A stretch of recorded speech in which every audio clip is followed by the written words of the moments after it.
Le Canada a adopté un plan pour lutter contre les changements climatiques et donc pour réduire les fameux gaz à effet de serre. C'est le fait du jour du 64 minutes.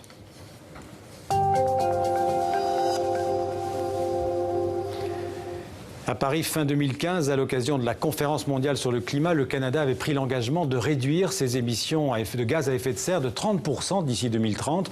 Pour y arriver, le gouvernement fédéral, dirigé par Justin Trudeau, a négocié un accord avec les provinces et les territoires qui forment le Canada. Un accord qui prévoit essentiellement la mise en place d'une taxe carbone à partir de 2018.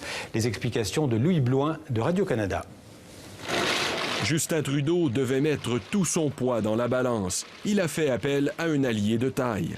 Le Canada n'a pas d'amis, d'alliés ou de partenaires aussi importants que les États-Unis. Le vice-président américain a encouragé les provinces à intensifier la lutte contre les changements climatiques. L'arrivée de Donald Trump ne renversera pas le développement d'une économie verte, assure Joe Biden. Il enjoint les provinces à travailler ensemble. Et elles ont travaillé toute la journée. Avec 2 heures de retard, les premiers ministres annoncent qu'un accord a été conclu, mais seulement avec 11 des 13 provinces et territoires. Ottawa veut réduire les émissions de gaz à effet de serre de 30% d'ici 2030 par rapport à leur niveau de 2005, les faire passer de 742 à 524 mégatonnes. Le gouvernement fédéral veut que 40% de cet effort vienne des provinces et du secteur pétrolier et gazier. Les mesures seront nombreuses et variées. Ils incluent un corridor pour les voitures électriques entre l'Ontario et le Québec, un réseau d'électricité régionale pour aider les provinces de l'Atlantique à s'éloigner des sources d'énergie polluantes comme le charbon. Mais 2 provinces refusent d'adhérer au plan d'Ottawa. La Saskatchewan continue de dénoncer l'imposition d'un prix sur le carbone.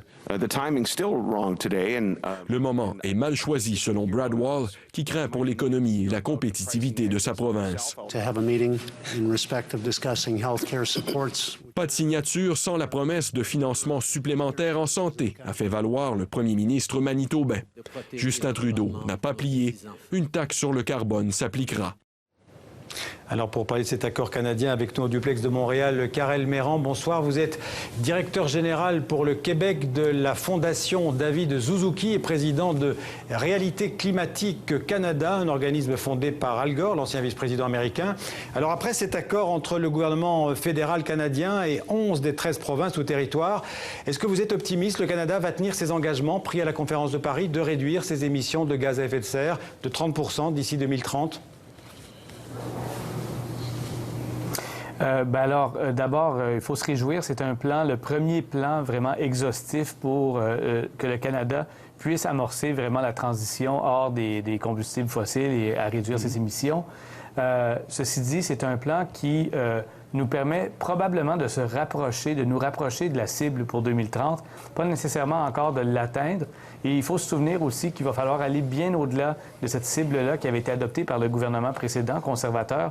Il va falloir avoir une cible encore plus ambitieuse pour se mettre sur une trajectoire qui est compatible avec les objectifs de l'accord de Paris. Donc, il faut se réjouir, mais quand même, il reste énormément de travail à faire au Canada. Et justement, est-ce que cette taxe carbone, donc qui passera de 10 $ la tonne, je crois, en 2018 à 50 $ en 2022, est-ce que cette taxe sera efficace? Est-ce que ses effets seront positifs?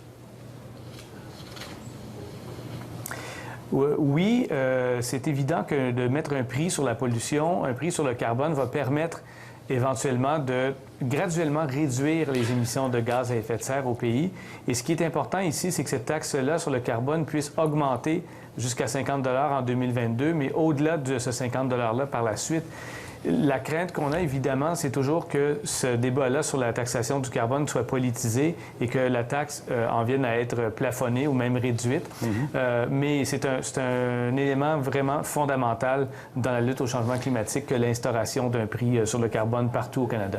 Alors, Karel Méran, d'un côté, il y a cette taxe sur le carbone et puis d'un autre côté, la production de pétrole bitumineux va fortement augmenter au Canada dans les prochaines années. C'est pas contradictoire? Oui, ça l'est tout à fait. La problématique du Canada pour l'instant, c'est qu'on continue d'augmenter la production dans les sables bitumineux de l'Alberta et de la Saskatchewan, tout en essayant de réduire les émissions de l'ensemble du pays. Et ce que ça fait, c'est que c'est un peu comme si on déplaçait le fil d'arrivée dans une course. En augmentant les émissions dans un secteur, on se trouve à demander à tout le reste du pays de faire des efforts supplémentaires et éventuellement, ça va causer des problèmes importants d'équité. Si je vous donne un exemple, en 2030, les émissions de gaz à effet de serre des sables bitumineux vont atteindre 100 mégatonnes, alors que les émissions du Québec, une province au complet avec pratiquement un quart de la population du Canada, vont être de la moitié de ça. Donc, qu'une seule industrie, l'industrie énergétique, se voit accorder, si on veut, un espace de croissance alors que tout le monde doit serrer la ceinture, ça va devenir problématique dans l'avenir. Ça nous empêche aussi d'aller encore plus loin dans nos réductions d'émissions. Merci Karel Méran. Donc vous étiez en direct avec nous de Montréal. Merci pour ces précisions. Merci beaucoup.